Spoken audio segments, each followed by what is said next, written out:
Arestado ang top 6 provincial level most wanted person sa Davao Oriental matapos ihain ng mga tauhan ng Mati City Police Station ang warrant of arrest para rito nitong ika-18 ng Nobyembre taong kasalukuyan sa Barangay La Union, San Isidro, Davao Oriental. Kinilala ni Police Major Al Anthony Gumban, Acting Chief of Police ng Mati City Police Station ng suspect na si alias James, 32 anyos, isang manggagawa at residente ng Purok Cara 2, Barangay Central, Mati City. Ang suspect ay nasa kustodiya na ng Mati City Police Station upang dumaan sa tamang disposisyon at maharap sa kasong rape na walang inirekomendang piyansa.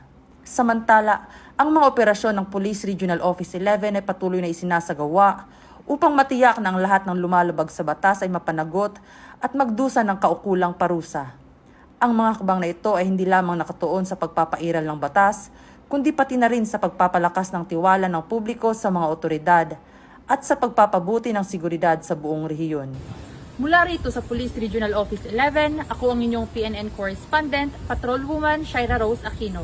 Alagad ng batas, tagataguyod ng Balitang Pulis.